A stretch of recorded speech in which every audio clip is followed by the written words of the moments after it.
और इन सब के बीच एक और बड़ी खबर ये कि रूस में फंसे भारतीयों को लाने का सिलसिला जारी है। ऑपरेशन गंगा के तहत आज फिर हंगरी, पोलैंड और रोमानिया से स्पेशल फ्लाइट के जरिए छात्रों को वतन वापस लाया गया है।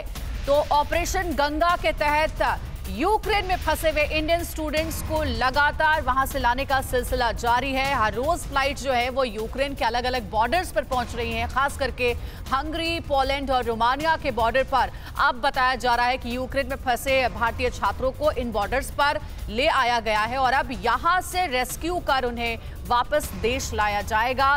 खुद 4 केंद्रीय मंत्री इन बॉर्डर्स पर तैनात है मोदी सरकार की ओर से और वो लगातार छात्रों के संपर्क में हैं, छात्रों से बातचीत कर रहे हैं। दिल्ली आईजीआई एयरपोर्ट से हमारे सहयोगी सुमंत हमारे साथ जुड़ गए और साथ ही शालिनी भी हमारे साथ जुड़ गई हैं। लगातार आपको हम जानकारी दे रहे हैं किस तरीके से इंडियन स्टूडेंट्स का रेस्क्यू हो रहा है, इसके बारे में सुमंत के पास सबसे पहले पहुंचते हैं। सुमंत, जानकारी दीजिए, आज कितनी फ्लाइट्स जाएंगी रोमानिया, पोलैंड और हंगरी बॉर्डर पर और अभी तक कितने स्टूडेंट्स वहां से रेस्क्यू कर वापस देश लाए गए हैं?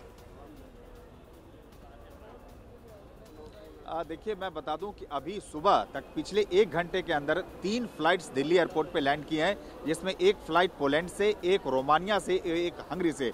इस वक्त 2 स्टूडेंट्स हमारे साथ हैं जो वहाँ पे जो यूक्रेन में अलग अलग यूनिवर्सिटी में MBBS की पढ़ाई कर रहे थे। सीधे इनसे बात करते हैं।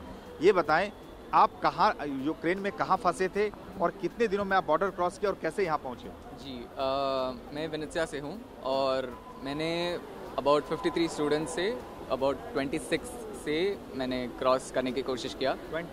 26 से शुरू करके, पर मुझे मिला फर्स्ट मार्च का हुआ था, तो 3 दिन वहाँ ही हम we had to stay there. So आप कहाँ फंसी हुई थी और कैसे फिर आप आई बॉर्डर पर?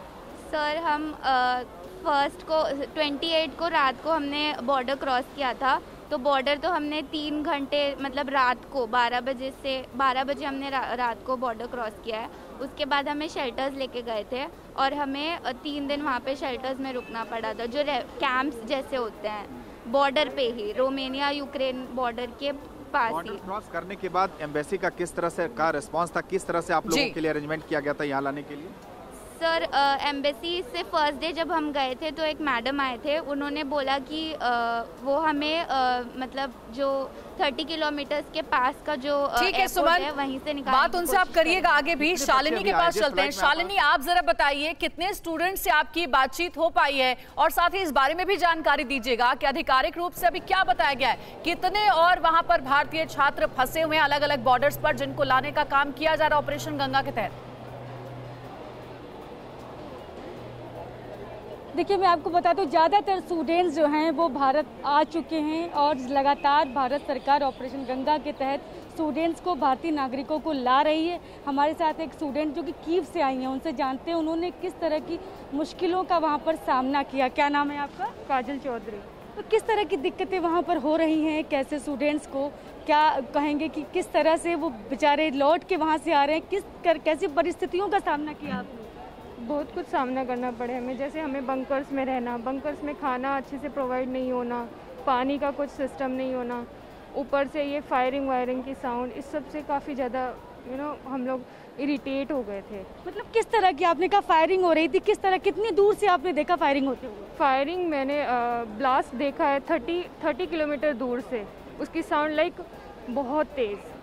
तो देखिए, दिल्ली एयरपोर्ट से हमारे 2 सहयोगी शालिनी और सुमंत ने जानकारी दी है, स्टूडेंट से बात भी की है। शुक्रिया आप दोनों का हमारे साथ जुड़ने के लिए। ऑपरेशन गंगा के तहत लगातार यूक्रेन में फंसे हुए भारतीय छात्रों की वतन वापसी का काम जारी है और हर रोज फ्लाइट्स पहुंच रही हैं यूक्रेन के अलग अलग बॉर्डर्स पर।